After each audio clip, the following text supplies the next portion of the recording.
రోజూ ప్రశాంతంగా ఉండే నరసమ్మ ఎందుకనో 2 రోజుల నుండి తన కొడుకు చరణ్పై కోపంగా ఉంది. చరణ్ రోజూ తాగి రావటం నరసమ్మకు అస్సలిష్టం లేదు. మరోవైపు పెద్ద కోడలు దేవి కూడా అత్త ముందు తన బాధను చెప్పుకుంది. అందుకే చరణ్ రాగానే ఏదో ఒకటి తేల్చి పారేయాలని చూస్తుంది నరసమ్మ. ఇంతలో చరణ్ ఇంటికొచ్చాడు. ఆగరా, నీతో మాట్లాడాలి. తర్వాత మాట్లాడదాం, ఇప్పుడొద్దులేమ్మా. లేదు, ఇప్పుడే మాట్లాడాలి, ఈరోజే మాట్లాడాలి. నాకు సమాధానం చెప్పి తర్వాత కదులు. అబ్బా, ఏంటమ్మా నీ నస్స? ఇంకా నన్ను చిన్నపిల్లోన్ననుకుంటున్నావా?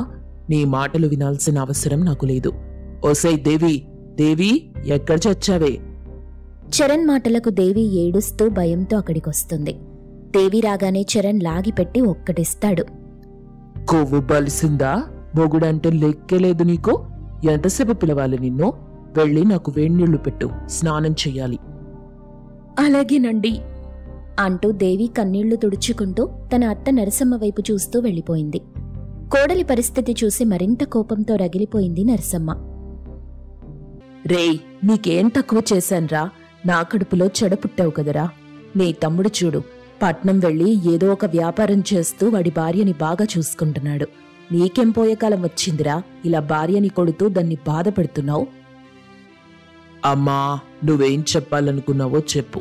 అవతల నాకు పనుంది, తొందరగా వెళ్ళాలి. ఎక్కడికి వెళ్లేది? తప్ప తాగేదానికే కదా. కొంచెమైనా సిగ్గుండాలరా. ఇలా తాగి తాగి ఆస్తంతా నాశనం చేసేస్తావా ఏంటి? భార్యని ఏడిపించేవాడు మొగోడనిపించుకోడురా. అమ్మా, ఇంకాపకపోతే తల్లివని కూడా చూడను. అది నా భార్య, నా ఇష్టం వచ్చినట్టు కొడతాను. మా మధ్యలోకి నువ్వు రాకు. నువ్వేదైనా చెప్పేదుంటే నీ చిన్న కొడుక్కి చిన్న కోడలికి చెప్పుకోపో అంటూ చరణ్ అక్కడి నుండి కోపంగా వెళ్ళిపోతుంటాడు. ఇంతలో అక్కడికి చిన్న కొడుకు గౌతమ్, చిన్న కొడలు లక్ష్మి వస్తారు. లక్ష్మి ఏడుస్తూ కనిపిస్తుంది. ఒంటిపై బంగారు నగలు లేకుండా ఓ సాధారణ చీరతో కనిపిస్తుంది. అది చూసి నరసమ్మకి మరింత భయం పట్టుకుంది. ఏమైందమ్మా? ఏం జరిగింది? అలా ఏడుస్తున్నావేంటి? ఒంటిపై నగలేవీ లేవే? పాత చీర కట్టుకున్నావేంటి? ఏమైందమ్మా? అత్తయ్య, మీ అబ్బాయి మొత్తం నాశనం చేసేశాడు. ఆ జూదం పిచ్చిలో పడి డబ్బంతా నాశనం చేశాడు. నా బంగారు నగలు, ఇంట్లో వస్తువులు అన్నీ తాకట్టు పెట్టి ఏం లేకుండా చేసేశాడత్తయ్యా. ఆ వ్యసనం నుండి బయటపడమని చెప్తున్నా అస్సలు నా మాట వినిపించుకోవట్లేదు. ఇంత జరుగుతున్నా ఈ విషయాలన్నీ నాకెందుకు చెప్పలేదమ్మా? ఏం చేయమంటారత్తయ్యా?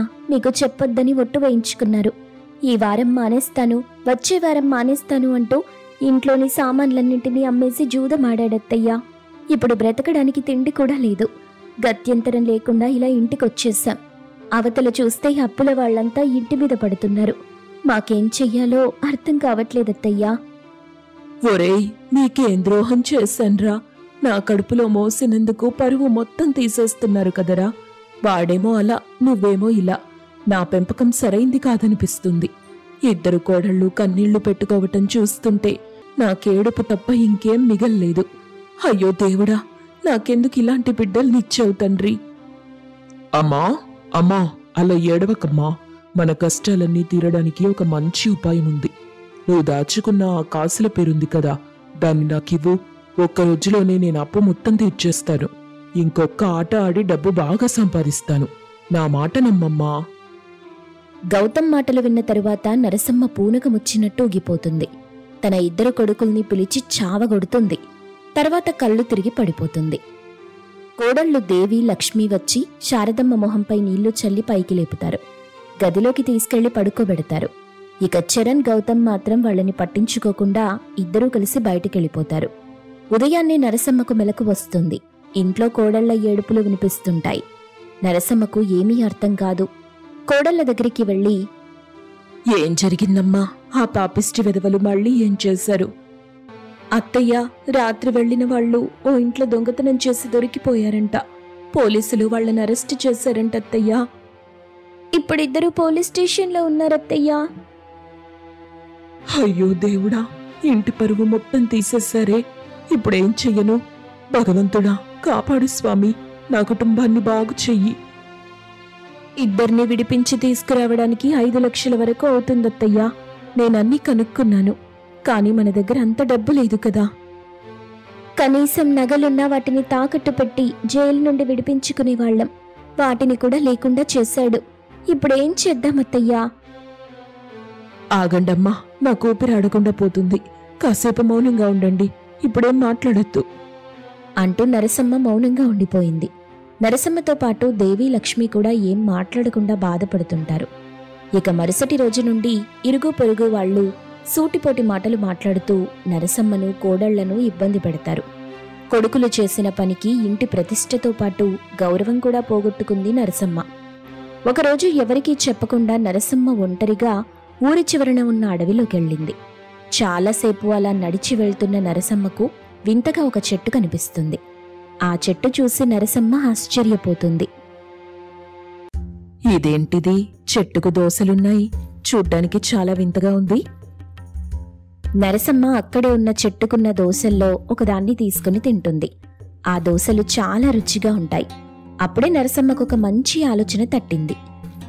ఇక్కడ దోసల చెట్టు ఉన్న సంగతి ఎవ్వరికీ చెప్పకూడదు. వెంటనే కోడళ్ళని ఇక్కడికి తీసుకురావాలి అంటూ తన కోడళ్ళిద్దరినీ ఆ దోసల చెట్టు వద్దకి తీసుకొస్తుంది. వాళ్లు కూడా ఆ చెట్టుకున్న దోసలు తీసి తింటారు.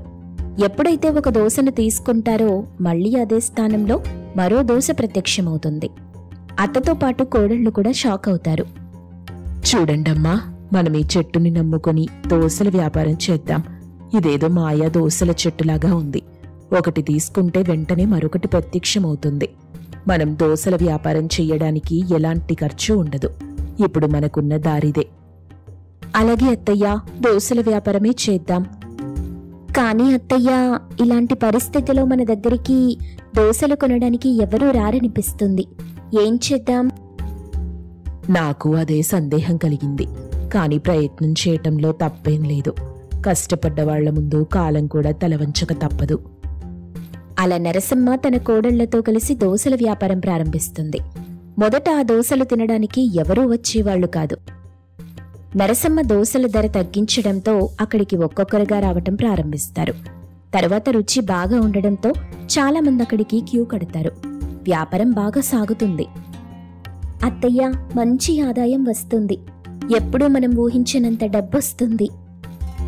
అవునమ్మా, మనం ఇంకా కష్టపడాలి. చూడమ్మా, ఈ దోసలైపోయేసరికి వెంటనే మరికొన్ని తీసుకురావాలి. మనమిప్పుడు దోసలు ఖాళీ అవ్వకుండా చూసుకుందాం. అప్పుడే మరింత సంపాదించగలం. అయితే అత్తయ్య, నేను దోసలు తీసుకొచ్చే పనిలో ఉంటాను. నువ్వు అక్క అమ్మే పనిలో ఉండండి. మన పని మరింత సులువవుతుంది. మంచి సలహా ఇచ్చావు లక్ష్మి. అలాగే చేద్దాం. అలా ముగ్గురూ ఒక మాట అనుకుని దోసల వ్యాపారంతో బాగా సంపాదిస్తారు. చూస్తుండగానే రుచి కలిగిన ఆ దోసల గురించి చాలా ఊర్లకు తెలుస్తుంది. ప్రతిరోజు వందలాది మంది నరసమ్మ దగ్గరికి వచ్చి దోసలు కొనటం ప్రారంభిస్తారు. చూస్తుండగానే కొన్ని రోజుల్లోనే భారీగా డబ్బు సంపాదిస్తుంది నరసమ్మ కుటుంబం. కానీ ఏదో తెలియని బాధ వాళ్ళని వెంటాడుతూ ఉంటుంది. ఒకరోజు నరసమ్మ, అమ్మా దేవి, లక్ష్మి, రోజు మిమ్మల్ని గమనిస్తూనే ఉన్నాను. నాకు మీ బాధ అర్థమైంది.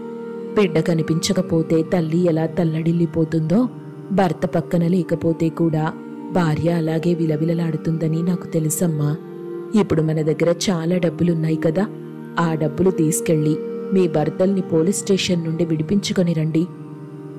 కానీ అత్తయ్య, వాళ్ళు మారుతారని నాకు అనిపించట్లేదు.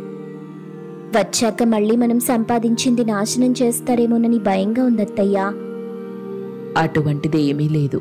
మీరు కంగారు పడకండి. వెళ్ళి మీ భర్తల్ని తీసుకురండి అంటూ నరసమ్మ తన కోడళ్లకు చాలా డబ్బిస్తుంది. ఆ డబ్బులు తీసుకుని కోడళ్ళిద్దరూ తమ భర్తల్ని జైలు నుండి విడిపించి ఇంటికి తీసుకొస్తారు. కొడుకుల్ని చూసి నరసమ్మకు ఆనందం వెయ్యదు. మౌనంగానే ఉంటుంది. ఇక చరణ్, గౌతమ్ ఇద్దరూ నరసమ్మ కాళ్లపై పడి ఏడుస్తారు. అమ్మా, క్షమించమ్మా. నాకెంత నచ్చ చెప్పినా నీ మాట వినలేదు. నలుగురిలో నీ పరువు తీశాను. ఇంటి ప్రతిష్టను నాశనం చేశాను. చెడు అలవాట్లకు బానిసై బ్రతుకు నాశనం చేసుకున్నామమ్మా. మమ్మల్ని క్షమించు. జైల్లో పోలీసులు కొట్టిన దెబ్బలకు మాకు బుద్ధొచ్చిందమ్మా. ఇంకెప్పుడు నా భార్యపై చెయ్యి చేసుకోను. పాపం, దాన్ని చాలా ఇబ్బంది పెట్టాను. నేను చేసిన పాపానికి ఆ దేవుడు తగిన శిక్ష వేశాడు. ఇక ఆ తప్పులు చెయ్యనమ్మా. గుట్టుగా ఏదైనా పని చేసుకుంటాను. నీ మాట వింటాను. క్షమించమ్మా. చూడండి బాబు, ఏ ఇంట్లో అయితే ఇల్లాలు సంతోషంగా ఉంటుందో ఆ ఇల్లు సుఖ సంతోషాలతో ఉంటుంది. పుట్టింటోళ్ళని వదిలి మిమ్మల్ని నమ్మి వచ్చిన భార్యల్ని బాధ పెట్టాలని చూడకండి. వాళ్ల కన్నీళ్లు మీకు శాపాలుగా మారతాయి.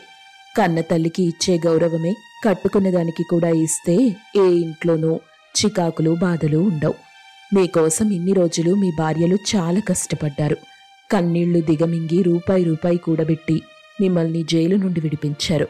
నిజం చెప్పాలంటే తల్లి మాత్రమే మిమ్మల్ని కంటుంది, కానీ చనిపోయే వరకు పెంచేది మాత్రం కట్టుకున్నదే.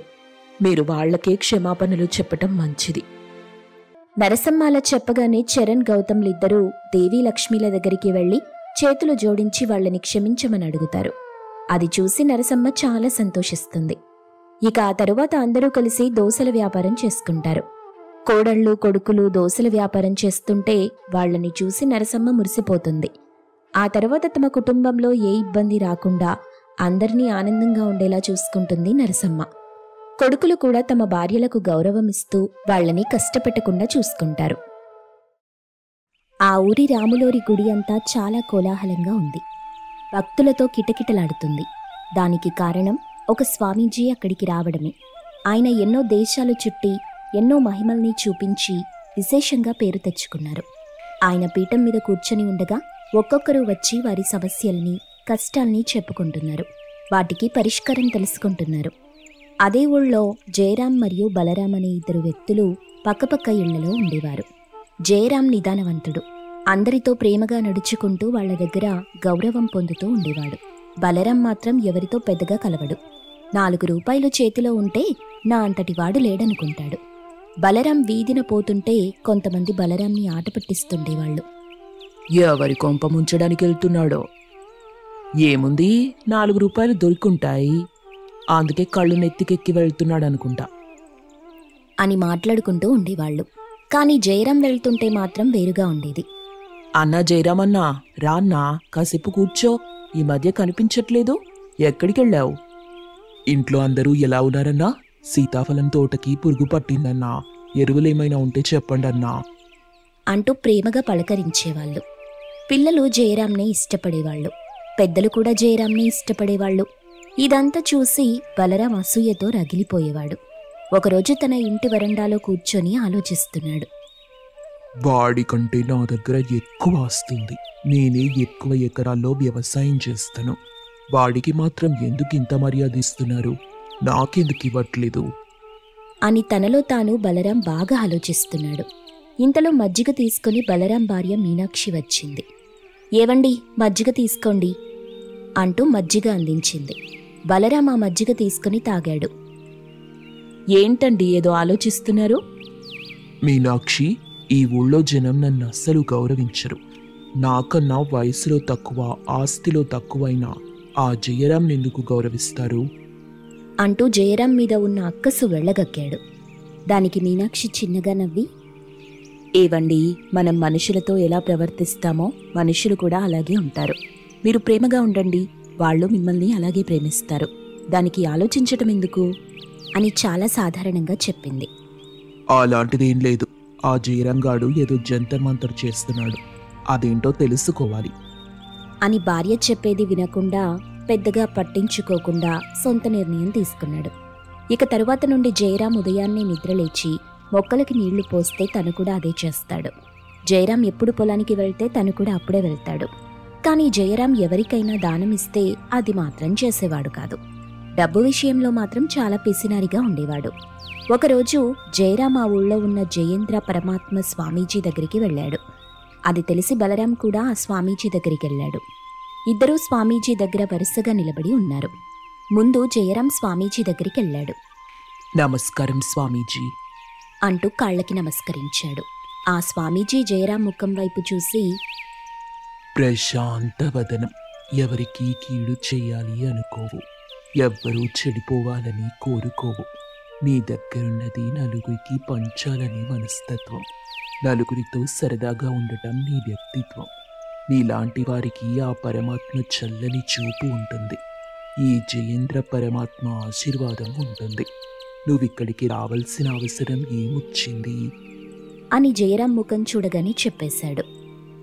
స్వామీజీ, ఈ మధ్య పంట దిగుబడి సరిగ్గా ఉండట్లేదు. సకాలంలో వర్షాలు పడట్లేదు. అందుకని మిమ్మల్ని ధనసాయం అడగట్లేదు. నేను ప్రతి సంవత్సరం పక్క ఊళ్ళో ఉన్న అనాథాశ్రమానికి ధాన్యం పంపిస్తాను. ఇప్పుడు అది కుదరట్లేదు. కొంచెం మార్గం చెప్పండి. నన్ను నమ్ముకొని ఉండటం వల్ల వాళ్ళు ఇబ్బంది పడుతున్నారు అని దీనంగా అడిగాడు. పరమాత్మ స్వామీజీ నవ్వి, నిస్వార్థమైన కోరిక, ప్రకృతి సహకరిస్తుంది అని చెప్పి ఒక మామిడి మొక్క ఇచ్చాడు. ఇది నా మంత్రశక్తితో సృష్టించిన మొక్క. రేపటిలోపు వృక్షమవుతుంది. ప్రతిరోజు చెట్టు నిండా ఫలాలిస్తుంది. మీ పంట త్వరలో మంచి దిగుబడిస్తుంది. కానీ ఒక్క విషయం, కింద పడ్డాక మాత్రమే ఫలాన్ని తీసుకోవాలి. చెట్టుని తాకితే మరణం వస్తుంది అని చెప్పి పంపించాడు. జయరాం వెళ్ళిపోయి బలరాం స్వామీజీ దగ్గరికి వచ్చాడు. బలరాంని చూడగానే స్వామీజీ అతని మనస్తత్వం, నీచపు బుద్ధి అన్నీ అర్థం చేసుకున్నాడు. కానీ ఏమీ మాట్లాడకుండా మౌనంగా ఉన్నాడు. స్వామి నమస్కారం. నాకంటే ముందొచ్చాడే, తనకేమిచ్చారో దానికంటే నాకు ఎక్కువ ప్రసాదించండి అనగానే జయేంద్ర పరమాత్మకి నవ్వొచ్చింది. ఏంటి స్వామీజీ, ఎందుకు నవ్వుతున్నారు? సృష్టికి విరుద్ధమైన కోరిక కోరుకుంటున్నావు కదా నాయనా. నేనొకవేళ నీకు వరమిచ్చినా అది నువ్వు నిలబెట్టుకోలేవు. లేదు స్వామి, నేను దాన్ని నిలబెట్టుకుంటాను అని చాలా మొండిగా ఉన్నాడు. జరిగేదంతా ముందుగా ఊహించిన స్వామీజీ అతనికి ఒక మొక్క ఇచ్చాడు. అతనికి ఇచ్చిన దానికంటే ఎక్కువ ఇస్తున్నా, కాపాడుకో. ఎట్టి పరిస్థితుల్లో మొక్కని తాకకూడదు. కింద పడ్డప్పుడు మాత్రమే తీసుకోవాలి అని చెప్పి ఇంకో మామిడి మొక్క ఇచ్చాడు. బలరాం భుజాలెగరేసుకుంటూ వెళ్ళిపోయాడు. స్వామీజీ మనస్సులో నవ్వుకున్నాడు. జయరాం, బలరాం ఇద్దరూ ఆ మొక్కల్ని వాళ్ల ఇంట్లో నాటారు. 2 మొక్కలకి ప్రహారీ గోడ మాత్రం అడ్డుగా ఉండేది. పక్కపక్కనే ఉన్నాయి. తర్వాత రోజు లేచి చూడగానే ఇద్దరి చెట్లు మహావృక్షాలయ్యాయి. జయరాం నాటిన మొక్కకి మాత్రం చెట్టు నిండా మామిడి పండ్లు కాశాయి. అవి కింద పడగానే జయరాం బుట్టలో నింపి పండ్ల సంతలో అమ్మి డబ్బుల్ని అనాథాశ్రమానికి పంపించేవాడు. ఇలా రోజూ జరుగుతుంది. కానీ బలరాం చెట్టు మాత్రం అస్సలు కాయలివ్వలేదు. ఈ చెట్టేంటి ఇంత పిసినారి దానిలాగా ఉంది? అస్సలు పండ్లివ్వట్లేదు. దుర్మార్గమైన చెట్టు, చీచి అని ఎప్పుడూ చెట్టుని తిడుతూ ఉండేవాడు. కొన్ని రోజులకి జయరాం చెట్టు పండ్లు బలరాం ఇంటి ఆవరణలో పడడం మొదలెట్టాయి. జయరాం బలరాం ఇంటికి వచ్చి వాటిని ఏరుకొని అమ్మేవాడు. ఇదంతా చూసి బలరాంకి కడుపు మండిపోయేది. ఆ కడుపు మంటతో ఆయనకి దురాలోచన మరియు అత్యాశ 2 మొదలయ్యాయి. జయరాం బలరాం ఇంట్లో మామిడి పండ్లు ఏరుకుంటూ ఉండగా బలరాం అక్కడికొచ్చాడు. జయరాం, అవి మా ఇంట్లో పడ పండ్లు, నువ్వు తీసుకెళ్లడానికి కుదరదు. బలరాం, ఇవి నా చెట్టు ఫలాలు, అందులోన మంచి కార్యం కోసం. ఇలా అడ్డుపడటం సరైంది కాదు. రేపు నీ చెట్టు ఫలాలు నా ఇంట్లో పడితే నువ్వు నిరభ్యంతరంగా తీసుకో అని మామూలుగా మాట్లాడాడు. కానీ బలరాం వినలేదు. ఎవరి ఇంట్లో ఫలాలు పడితే వారివే అని చిరాకుగా చెప్పేవాడు. ఊళ్ళో పెద్ద మనుషులక్కడికొచ్చి బలరాంకి సర్ది చెప్పాలని చూసినా అతను వినిపించుకోలేదు.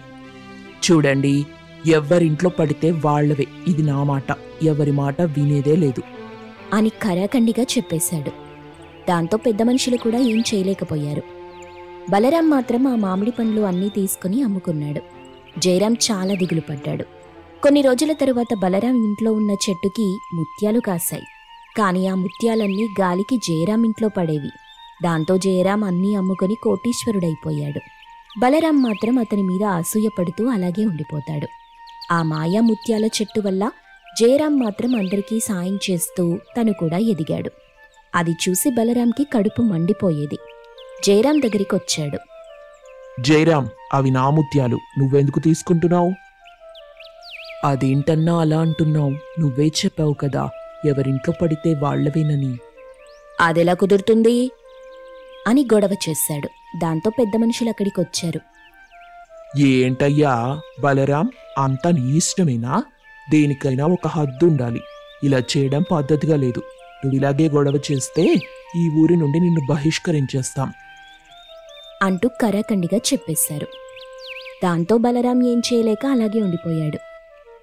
జయరాం ఆ ముత్యాలతో 10 మందికి సాయం చేస్తూ తను కూడా సంతోషంగా ఉంటున్నాడు.